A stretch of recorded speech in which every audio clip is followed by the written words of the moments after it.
Bom dia, que maravilha poder estar aqui com você nessa manhã para nós compartilharmos mais um pouco da palavra de Deus, amém? E o tema da nossa mensagem hoje é Nascido do Alto. Como saber se eu sou um cristão verdadeiro, se eu tenho as características do alto, se eu sou verdadeiramente um cidadão do céu?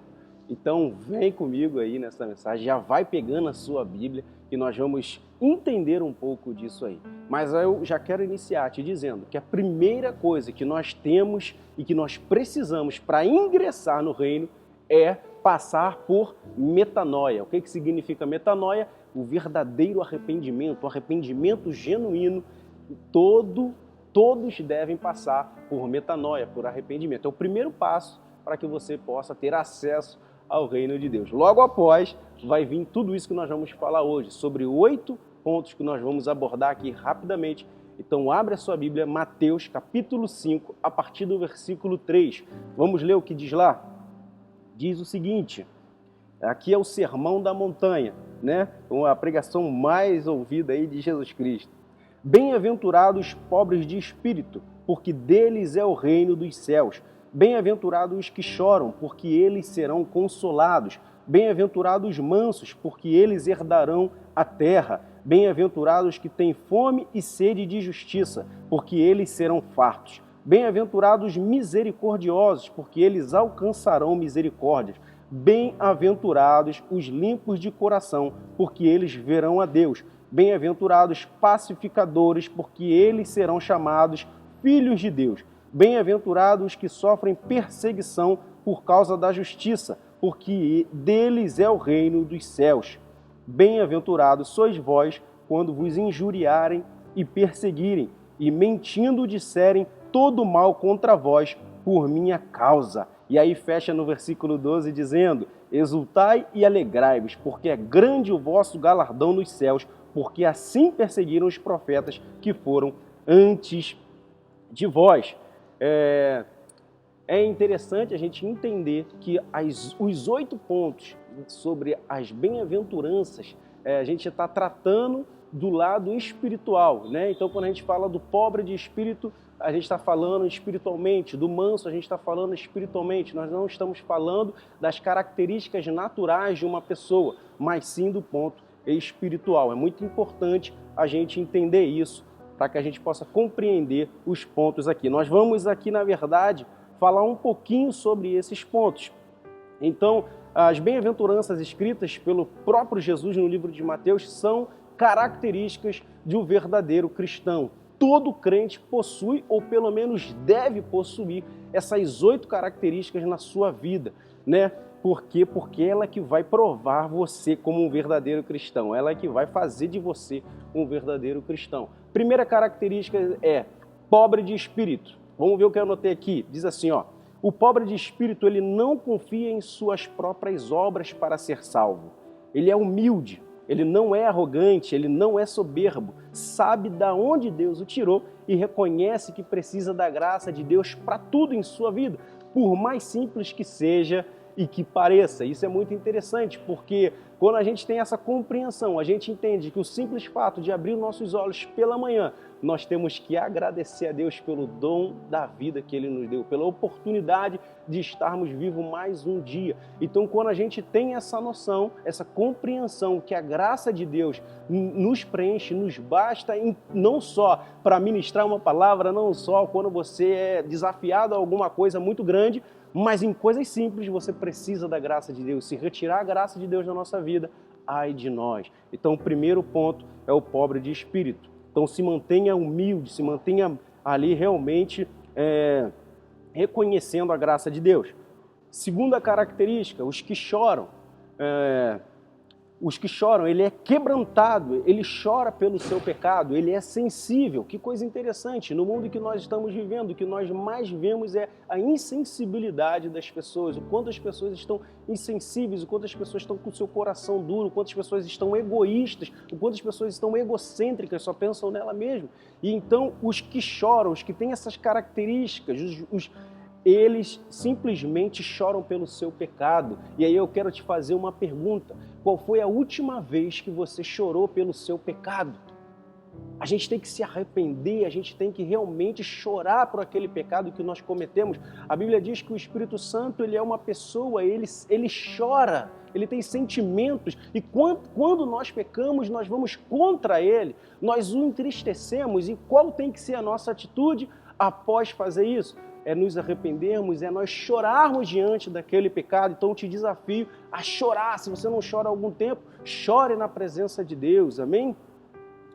E não só pelos seus pecados, mas por aqueles também que estão ao seu redor. Ore por outras pessoas, interceda pela vida delas, pague um preço, derrame lágrimas pela vida de outras pessoas, amém? Outra característica, a terceira, os mansos.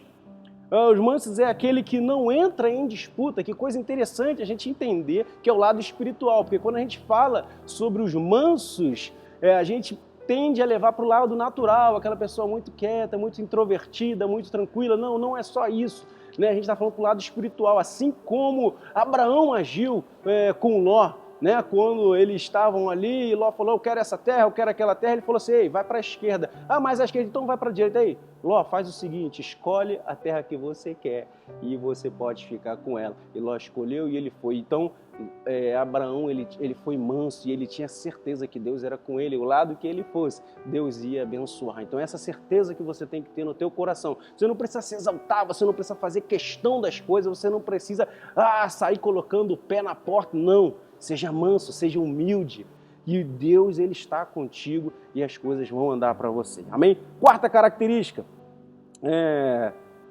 tenha fome e sede de Deus, ter fome e sede de Deus. O cristão que tem fome e sede de Deus, ele se interessa pelas coisas espirituais acima das coisas naturais. Toda oportunidade ele louva, toda oportunidade ele ora, ele quer se conectar com Deus, ele está onde Deus está. Então, meu irmão, no nome de Jesus, que sempre, sempre, sempre o espiritual esteja na frente do natural. Porque o espiritual, ele é mais real do que o mundo natural. Antes das coisas entrarem, se materializarem, antes das coisas vir para o nosso natural, no espiritual aquilo já foi concebido há muito tempo. Então tenha no nome de Jesus aí o espiritual como prioridade na sua vida. Quinto ponto, misericordiosos. Os misericordiosos, qual é a característica dele? Ele se compadece da dor alheia. Ele não só tem um sentimento de misericórdia, de dó, mas ele também tem a atitude. Se ele vê alguém passando necessidade, ele não só fica com pena, ele não só se compadece, mas ele vai lá e ajuda, seja financeiramente, seja com um abraço, seja simplesmente com um olá, seja com um sorriso. Ele se compadece da dor alheia, seja qual for esse tipo de dor. Então, meu irmão, seja, no nome de Jesus, misericordioso. Sexto ponto, já estamos acabando. Os limpos de coração. Ih, que coisa interessante, os limpos de coração, eles verão a Deus. Que coisa tremenda e poderosa. Seu coração, a característica dos limpos de coração é a seguinte, seu coração ele não é dividido, é entregue totalmente a Deus, tem um coração exclusivo de Deus, não há disputa nesse coração, a sua prioridade é Deus. A inteireza daquele coração é soberano, do soberano. Então, no nome de Jesus, tenha um coração limpo. Ele não divide a glória dele com ninguém. Não deixe o teu coração se inclinar para as coisas desse mundo, mas que o teu coração ele se mantenha limpo na presença dele. E se por algum acaso entrar uma poeira nesse coração, uma sujeirinha, você volta lá no outro ponto e faz o quê? Vai orar, vai se arrepender, vai pedir perdão a Deus e vai chorar diante de Deus para que ele limpe novamente o seu coração. Ponto 7, a sétima característica, o sétimo é o pacificador. Qual é a característica dele? O pacificador, olha que coisa interessante essa daqui, ó.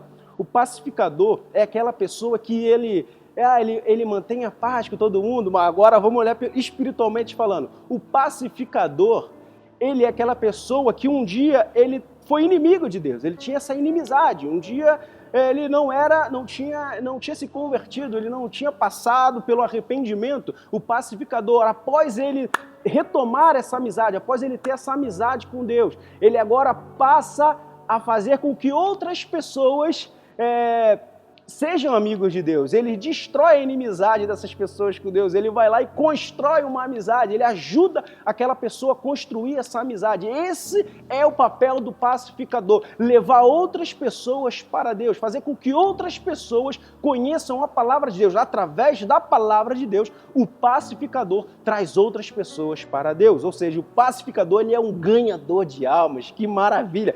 Temos que ter essa característica como cristão.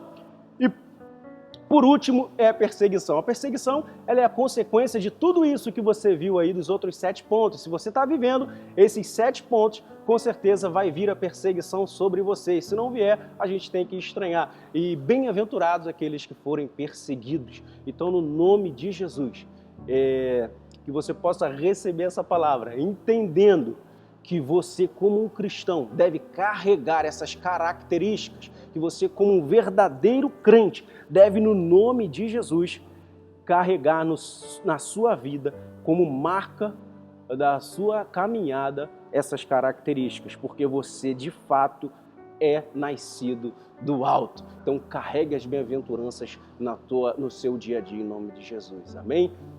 Vamos orar? Senhor, nós te louvamos, te bendizemos, te agradecemos por essa palavra, crendo poderosamente que ela tem poder para transformar a nossa vida. Então faça, Senhor, no nome de Jesus, que essa palavra entre no nosso coração e gere frutos a 30, 60 e a 100 por um, para a honra e para a glória do teu santo nome. Que nós sempre venhamos, Senhor, a engrandecer o teu nome e a louvar o teu santo nome, em nome de Jesus. Amém e graças a Deus.